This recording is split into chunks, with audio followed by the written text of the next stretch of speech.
Membina kesejahteraan negara cara bab 7 semester 4. Apa yang kita pelajari ialah 7.1 Perpaduan dan Integrasi Nasional, 7.2 Dasar Pendidikan Kebangsaan, 7.3 Bahasa Melayu sebagai bahasa ilmu dan bahasa perpaduan, 7.4 Dasar Kebudayaan Kebangsaan, 7.5 Sukan sebagai alat perpaduan, 7.6 Rukun negara sebagai tonggak kesejahteraan negara. Maksud perpaduan kaum dan integrasi nasional.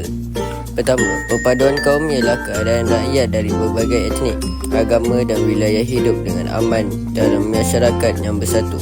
Dua, integrasi nasional merupakan satu proses yang merapatkan hubungan masyarakat antara negeri dengan wilayah bagi membentuk satu bangsa. Kesan dasar British yang pertama terhadap kegiatan ekonomi yang berbeza antara kaum menyebabkan jurang ekonomi. Yang kedua, pendidikan vernakular mewujudkan perbezaan pemikiran antara kaum. Dan ketiga, parti politik memperjuangkan kepentingan kaum masing-masing.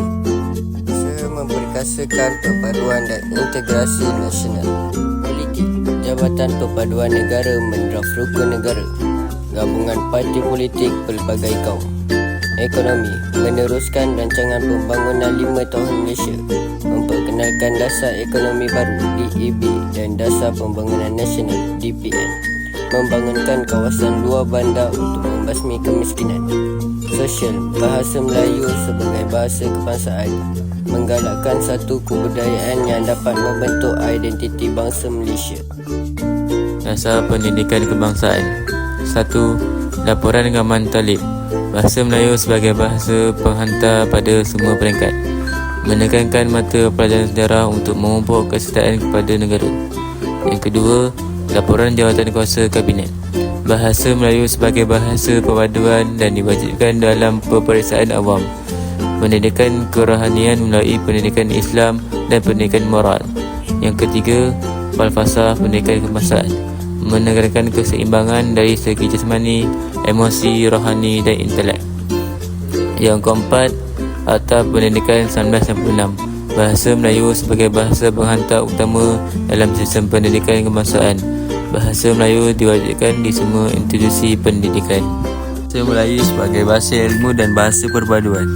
1. Akta Bahasa Kebangsaan memartabatkan kedudukan bahasa Melayu sebagai bahasa rasmi. Kedua, bahasa rasmi pentadbiran. Bahasa Melayu menjadi alat komunikasi dalam urusan kementerian dan mahkamah. Ketiga, memperkasakan bahasa Melayu dalam sistem pendidikan. Membuka sekolah menengah kebangsaan yang menggunakan bahasa Melayu di seluruh negara. Menambahkan guru khas bahasa Melayu di sekolah menengah jenis kebangsaan. Dasar kebudayaan kebangsaan. Prinsip utama, kebudayaan sebagai tunjang. Kedua, Islam menjadi unsur yang penting. Matlamat pembentukan. Pertama, mengukuhkan perpaduan melalui kebudayaan. Kedua, memupuk kepribadian kebangsaan. Citra warna Malaysia. Pertama, merupakan program untuk mempromosikan pelancongan. Kedua, melalui kebudayaan, tarian dan nyanyian pelbagai kaum. Sukan sebagai alat perpaduan. 1. Dasar, 1 murid, 1 sukan. Melibatkan murid berbagai kaum dalam sukan, memupuk semangat setia kawan dan berpasukan. 2. Majlis Sukan Universiti Malaysia MOSUM mengadakan pertandingan sukan dalam kalangan penuntut dan staf universiti tempatan. 3. Sukan Malaysia SUKMA merupakan acara sukan peringkatan kebangsaan diadakan 2 tahun sekali untuk mengeratkan hubungan kaum dan integrasi antara negeri. Prinsip rukun negara. 1. Kepercayaan kepada Tuhan. Agama sebagai panduan hidup. Islam ialah agama rasmi tetapi agama lain boleh diamalkan. 2. Kesetiaan kepada raja dan negara. Raja merupakan simbol perpaduan rakyat, menghormati simbol kedaulatan negara. 3. Keluhuran perlembagaan. Ketertinggian perlembagaan melindungi hak setiap anggota masyarakat. 4. Kedaulatan undang-undang. Rakyat perlu menghormati dan mematuhi undang-undang. 5. Kesopanan dan kesusilaan. Rakyat perlu bersopan santun dan berakhlak mulia untuk menjamin hubungan baik antara kaum. Matlamat rukun negara. 1. Masyarakat demokratik, memelihara cara hidup demokratik. 2. Masyarakat adil, semua mempunyai peluang yang sama untuk menikmati kekayaan negara.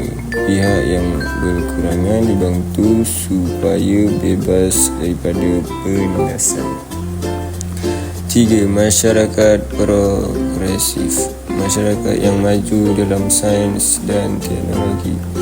4. Masyarakat liberal, masyarakat bebas mengamalkan agama dan kebudayaan masing-masing.